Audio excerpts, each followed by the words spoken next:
Welcome to You Make the Difference. I'm Wanda Walker, and today I'm talking to Ricky Wolf, who is the former chairman of the Troup County Commissioners. And he and Carl Von Epps, who is a former state representative, have brought Building Racial Trust initiative to Troup County and to LaGrange area. And we're very excited about that, and we want to hear what Ricky has to say. And we want also people to know about it so that they can get involved. Okay. Yes. So thank you for coming, Ricky. Thank you very much, Wanda, for having me. Yes. Now tell us how the Racial Trust Building Initiative got started. Okay. I was elected in 2006 as chairman of the Troup County Commission, and back in those days, the relationships between the governments here, between the county and the cities, was not very good. And in fact, it was very unhealthy.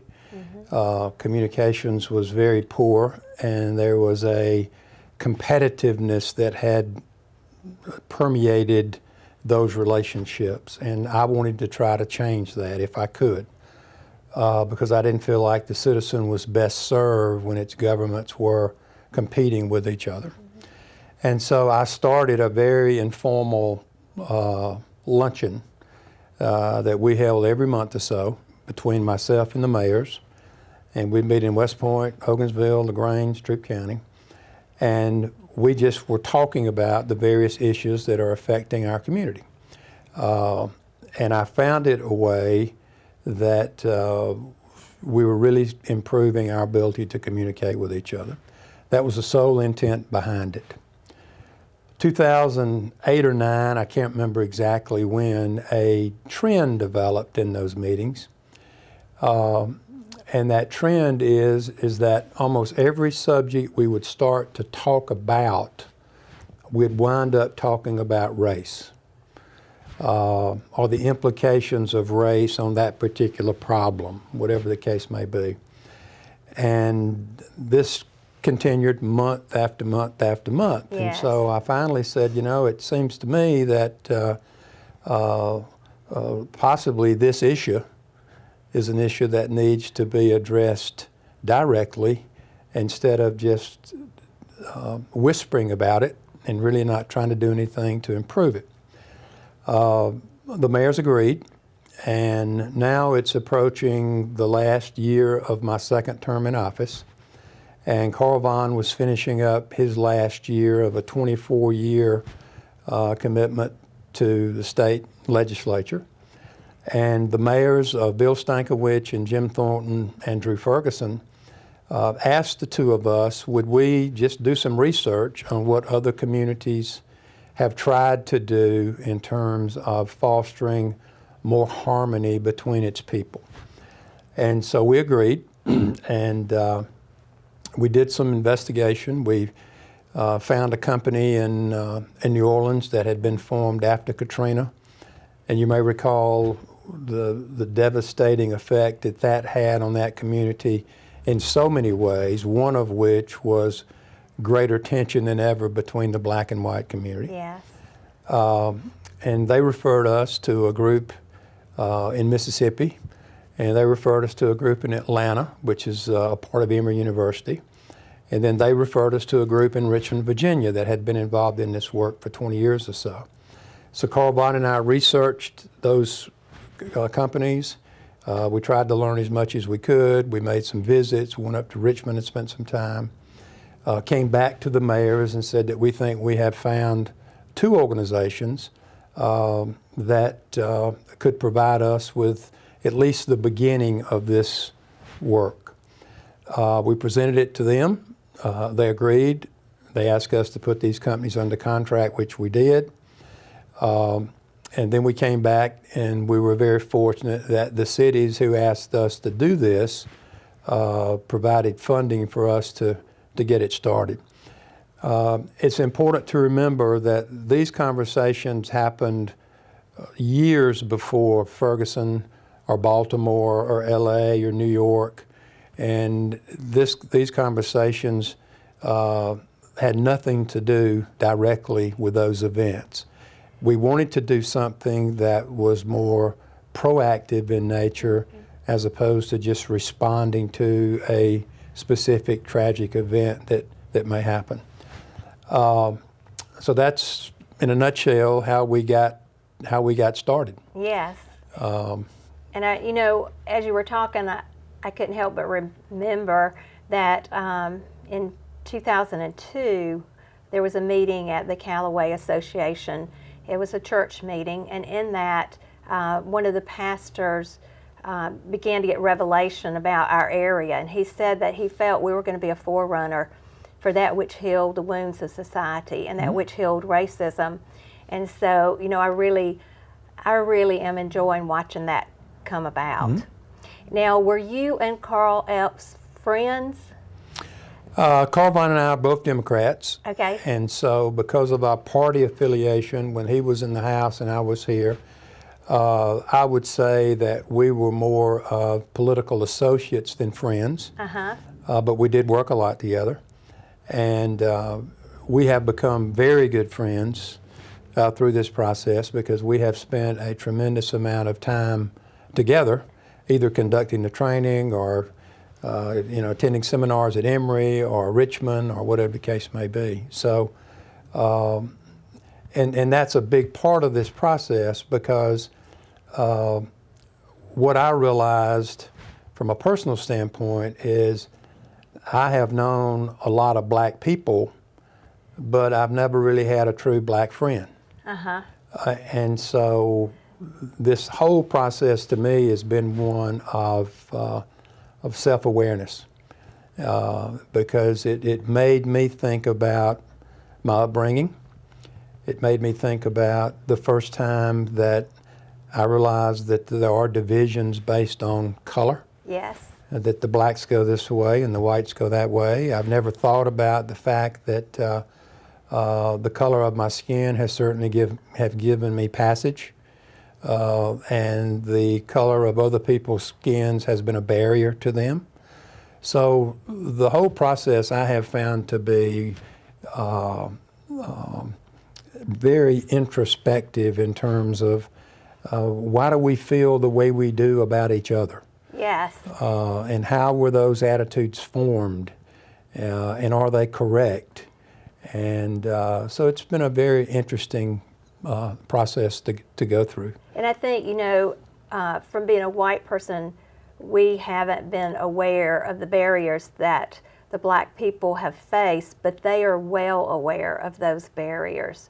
And I think that as we come together in the racial trust building classes, those classes give opportunity for them to voice those things and for the other race to hear their concerns and where they've been. So, the principles of this work I found to be powerful, and it's what really attracted me to stay with this work.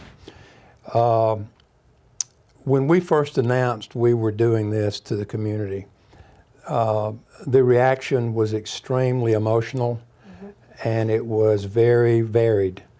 There were many people who told me that we don't have any racial issues here, that this is all a fabrication, that things are pretty good, and why do you want to raise up an issue that's going to hurt somebody's feelings, if you will? Yes. And I think as we get more people involved in this, they come to an understanding of what we're trying to do. The principles that guide it are, we have to acknowledge that there is a racial divide in our community. It's interesting in the South, when we talk about race, we automatically think black and white. But the whole issue of racial division is all over this world. Yes. And so we have to acknowledge that it exists. Secondly, we have to acknowledge that all of us, man, woman, black or white, we continue in large ways and small to perpetuate the divide. If there's any hope and chance of closing that divide, it has to be all of us together. Yes. This work is not about apology for the past. Our history is our history. and it's certainly not about restitution. There's no way that we can be held accountable for what happened 200 years ago, but we certainly can learn from what happened 200 years ago, and we certainly can hear the stories of 200 years ago and how it impacted others, because a lot of people in both the black and white community continue to carry pain, and that pain affects their attitude. Our culture is nothing more than a summation of our attitude, our collective attitude as a community. So those are the principles. Yes. And a lot of people have said, well, this is another Democratic, feel-good, liberal, because you got two Democrats that are providing leadership for it. And I have to quickly remind them that, and this is why this work to me has great promise. Yes, we are two Democrats, but the three people who asked us to do it and provided us funding to do it are all Republican. Right. So this is not a partisan, this shouldn't be a partisan issue. And it's not. This is about harmony and inclusion. That's right. And so it's been very interesting. Yes. And you know, our history doesn't have to overwhelm our future. No. And I think the key to it is having true friends. Mm-hmm. And in true friendship, then that we can overcome many obstacles. No question. Yeah. So I know that we're having the classes, and people are invited to come to the class, and then the people who are participating in that class have the opportunity to recommend people, and also other people can self-recommend. That's right. Or they can ask to be included. Yes. And so hopefully today we'll get some recruits for those classes. But if they come to the classes, tell me a little bit about what that entails. We have the work that is laid out is basically 18 months of work, which we have now finished about 12 months of that work. And we wanted to have 120 of our citizens that have gone through what we call level 1, which is just the basic training relative to this subject. Yes. Level 2 training goes a little bit deeper. And in level 2 training, you start to use some of the tools that you may need to change the way in which you interact with people of another color. Mm-hmm. We will finish this work in June.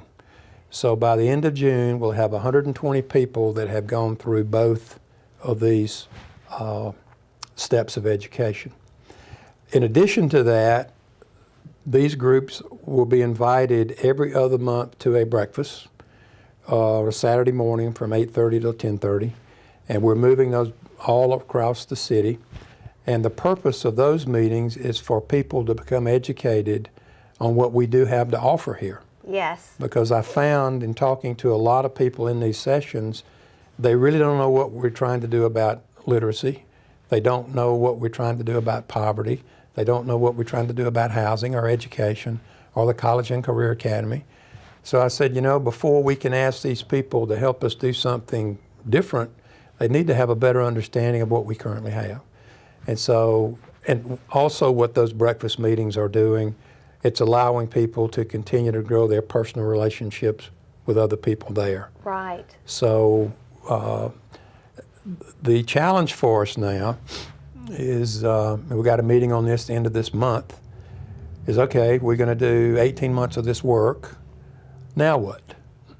Now what do we do? Because there is a lot of energy that's building with this. Mm-hmm. There are people that are leaving the session frustrated because we did not go jump on a project to go fix something. Yes. And the reason for that is that group's not mature enough as a group to go fix anything. And that's the reason that we have failed miserably in the past, is we don't take the time to make sure that the relationships are solid enough to see the project through, whatever that project may be. So we want people to leave with some degree of angst and frustration, because that's going to get them to come back to the next session. Yes. So it's a work in progress. We have studied communities across the country that have been involved in this work, and it's a wide gamut. Some communities have said, you know, this is just too painful, and we just don't have the appetite to do this work. We know we got a problem, but it's so contentious and it's so complex, we're just going to act like we have not Everything's been. okay. Yeah, and we're going to go back to how Yes. we were. Other communities have branded the process. In Richmond, they have an organization that's been in place over 20 years now, and it's called Hope in the Cities. Mm-hmm. And it's a standalone 501c3 with a brand that does consulting work constantly in the city of Richmond, and that's who's doing our consulting work here. Other communities, and Greensboro, North Carolina is an example, what they decided to do was, for this to have a lasting impact in a community, the work should resemble a movement as opposed to an organization. And so what they do on a continual basis is they have these training classes throughout the city, from teachers to the hospital to the colleges and they have seen a pronounced change in the way institutional problems are being addressed there, because now there's so many people in key decision-making roles that have had the benefit of this training. Yeah. So then when they come to a problem, the way they view that problem and the consequences, intended or non-intended, they're thinking broader. Yes. So they're making better decisions. Yes. So they hit a tipping point, maybe. Yeah, that's right. Yes. Yeah, and the idea would be is that as a community, can we be more respectful to each other? Can we be more inclusive? Can we find ways to reach out to people to help us solve our mutual problems as a community? And so that's where we are, is the training piece is locked in, it's scheduled. We've got over 80 people who want to go that have not yet been able to participate. Now the next 6 months is we got to decide where to go with this. Yes. And we've got a meeting the end of this month to begin that work. Yes, and during those classes, there's a time where the races are divided and they're asked, you know, what have they done to keep racism going? Mm-hmm. And tell me just some of the things that the white people have said in that conversation. Well, I need to put this in context. That session is held at the end of a day and a half of being together. Yes. And in the sessions that I've been in, they start with people coming, number one, they're not sure why they're there. Number two, there's a lot of people there they don't know. Some people are coming with anger because they want to get right to their issue, whatever that issue may be. Some, by design, are invited because I know that they're going to be reluctant to come, and I want them to come because I need to hear that reluctant voice. Yes. So you really got a diverse group of people when you get to the session. At the end of the session, after we've tried for a day and a half to get people together, we divide. And it's a very difficult but question that needs to be asked is, okay, white community, what do you think the black community is doing to perpetuate this? And what are you doing? And the black group gets the same question. What's interesting that happens in that question is, I know in the session I went through, we filled up a board of things that the black community is doing to perpetuate the racial divide, and our list for ourselves was about that long. Oh, really? And when I went to see the black group's response, they had a board full for us, and theirs was about that long. Yes. And that is human nature. And in the first group we had, when we came back together, Jim Thornton, who's a young, promising mayor of LaGrange. Yes. He represented the white group. And then Maurice Rames. Maurice is 45-ish, a great guy. He is an Afro-American. He was the chairman of the commission in Upson County. He's the head of the state patrol here. He represented the black group. Yes. So I'll always have this visual of a Jim Thornton and a Maurice Rames up on that stage presenting this data to each other. Yes. And so that's a very powerful process to go through. In the second phase of this, another exercise that I found to be very powerful is it began with everybody in the class lining up against this wall, black and white. And the wall on the other side of the room is probably 25, 30 feet. And the lady says, if you've ever had issues with alcoholism in your family, walk to the other side. Mm-hmm. If you've ever had issues with mental health in your family, walk to the other side. Asking those questions that as human beings we all have faced. Right. And so at the end of the exercise, everybody's on the other wall.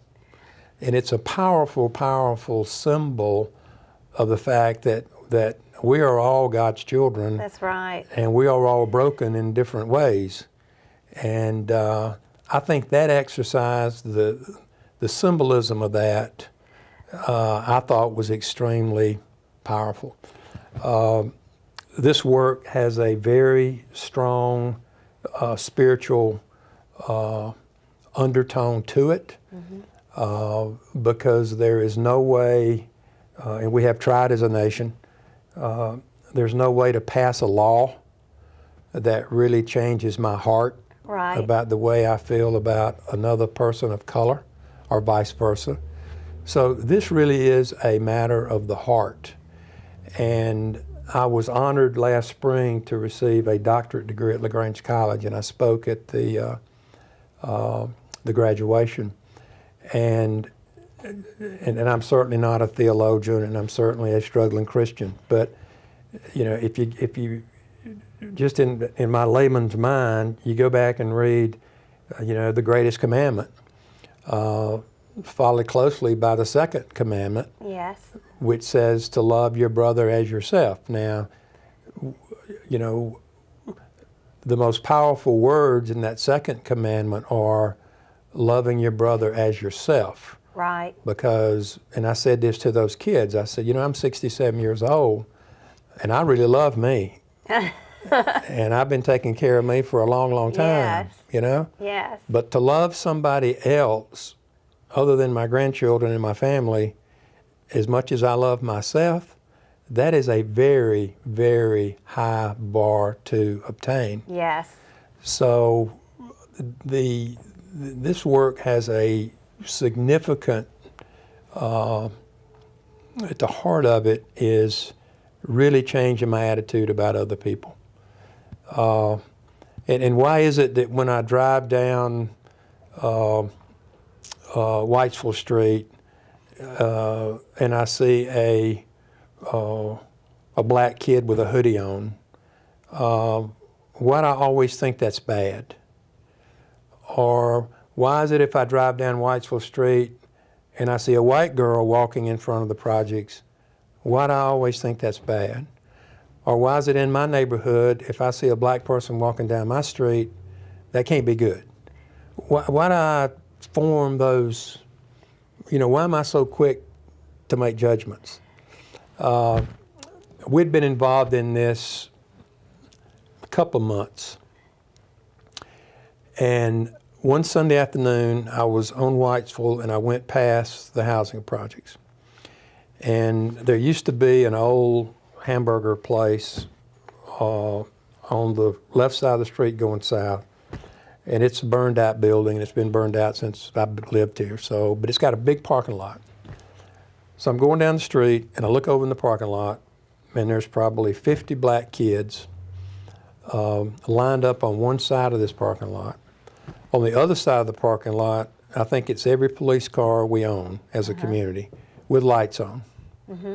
So that's the image I'm seeing. So I get on the phone, I call Carl Vaughn, I said, look, something's about to happen here. And I described what I saw. And he said, well, you know, it's probably the gangs. You know, the police has been trying to do a lot of raids over there, and that's probably what it is. The next day I read the paper, and what I saw was the beginning of the Freedom March. Wow. And the policemen were there to escort the black people who were about to begin their march. Wow. Wow. So that's the way our minds work. You know, it was the absolute opposite of what my mind was telling me that it was. Yes. And, you know, somewhere back in the, I know it has to do with our history too, and what we have heard and been taught and those kinds of things. And so we're all purging that. Sure. And coming away from that. So what is the top goal, or what would you like to see happen as a result of the Racial Building Initiative?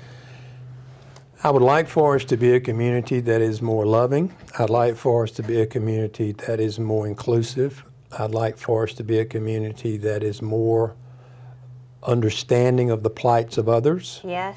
And I would like for us to be a community that when we make our daily decisions, large or small, in the government center or a doctor at the hospital or a teacher at school, that those decisions are based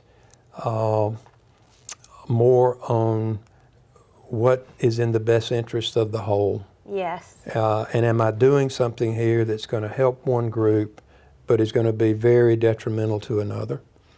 I'll give you an example of that. Kia Motor Company puts a lot of money in education, and they do a wonderful job with it. And they, several years ago, got involved in a program called WHAM, which is an acronym for A World in Motion. And what they're doing, they're teaching kids how to take Legos, basically, and they're building energy systems, and they're teaching them about hydraulics and aerodynamics, and the kids don't know that's what they're learning. You know, they're just making stuff and having a great time. And this is an international program that has received great accolades around the country. When I was in office, I'd go to every one of those graduations. And I went to one at a school, which I'm not going to say where, and you go in the gym, and it's like Grandparents' Day. You know, the grandparents and the parents are there, and the kids have all these little robots and stuff they've made, and they've got competitions and whatever. And my radar on this is very high. I'm always looking for this. If I go in a public place and there are 500 people there and 99% of them are white, it makes me question why. Yes. It's just the way my mind works. Yes. So that's what I saw. So I found the coordinator of the program there, and I said, tell me about this. This doesn't look right to me. And she said, well, you know, black people, they won't participate in things. We send flyers home and we do this and we do that. They won't come. That's just the way black people are. I said, well, tell me how this program works. Well, it's after school. Okay, well, when you say the word after school, you've just eliminated every kid who lives in poverty. Right. Because they live or die by the school bus. They have no way to go to an after-school program because they have absolutely no way to get home. And so that program now has been somewhat modified, so it gives more access to the children who need that the most. Now, that lady is not a racist, but that lady sure wasn't thinking about that in a holistic sense. Operating without true understanding. Yeah, that's right. It was an unintended consequence. Yes. And I love after-school programs, it's not that, but when we provide one, if we don't solve the transportation component of having an after-school program, you know, 25% of our people here live in poverty. Yes. So the kids that need to go the most will never have the opportunity to go. Okay. So that's an example of what it's about. That is. So. And we could talk about this for we could. another 30 minutes. We could. I just want to thank you for watching You Make the Difference, and also encourage you to look at people of other race as a blessing in your life. we'll see you next week.